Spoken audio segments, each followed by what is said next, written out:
Cohen and Jerry Greenfield of Ben and Jerry's Ice Cream have been stumping for Bernie Sanders in New Hampshire. CBSN political reporter Caitlin Huey-Burns spoke with them at a Sanders event in Manchester yesterday. Here's part of their conversation. So this isn't your first time campaigning for Bernie Sanders, but what have you seen differently this time around? Incredible enthusiasm and just a whole lot more organization. Well, and I think people understand Bernie can be the candidate. He's got a great chance, so people are working extra hard. I think we see an opportunity to finally have a presidential candidate who really represents our values, the working people in the U.S. And given what you saw in 2016 compared to 2020, and Bernie Sanders doing well in Iowa, he's poised to do well here in New Hampshire, what do you think that says about the Democratic Party right now? I think there's a chance that the Democratic Party will actually be the party of the people once again. I think both parties kind of became the parties of the corporations and the ultra-wealthy. And this is a chance for the Democratic Party to finally represent regular American people, not corporations, Wall Street, and the healthcare industry. Well, and I think the things Bernie has stood for, healthcare as a human right, the opportunity for everybody to go to college without huge debt, these are things that people want, and they understand they have an opportunity to get them when they support Bernie. The amazing thing is that, Bernie has been advocating for those things, healthcare for all and college for all, from when he was mayor of Burlington. For the last 40 years, he's been advocating for those things. And finally, the country is coming around to where he's always been.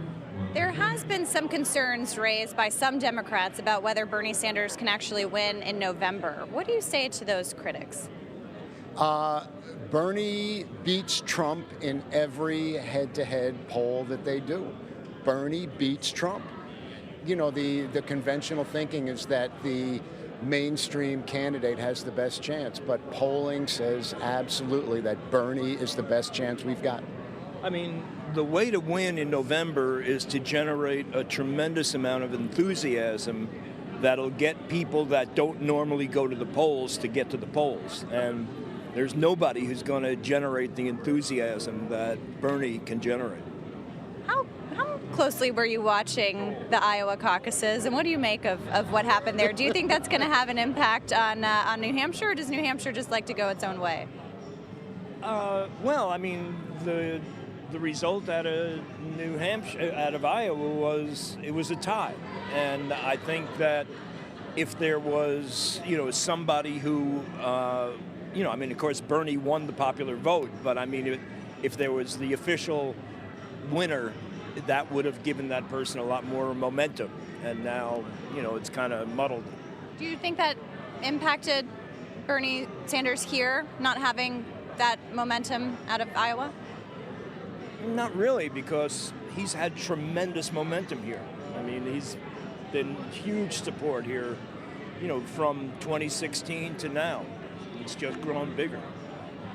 How about you? Bernie is from Vermont, a neighboring state where we're from, and I think people in New Hampshire have had a chance to know Bernie over the years. And I think when people know Bernie and what he stands for and what he has fought for in an unwavering way, they're going to support him. And I know everybody asks you this, but what is Bernie Sanders' favorite ice cream? Have you guys talked about this? I think he likes the two that we made for him. In 2016, we made Bernie's Yearning.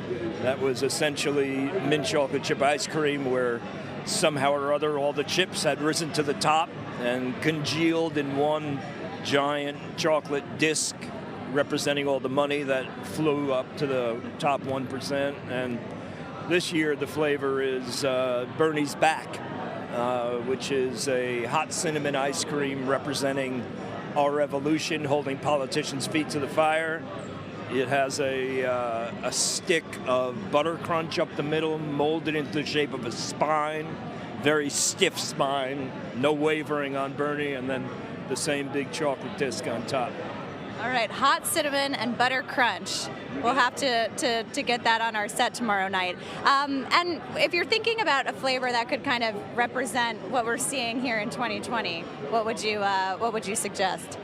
Boy, it would have a lot of different ingredients because there's so many candidates. Ben works on all the flavors. I'm going to have to pass that to him. I channel them from the collective flavor unconscious, and that one hasn't come down yet. Great to see you. Thank you so much. Thank you.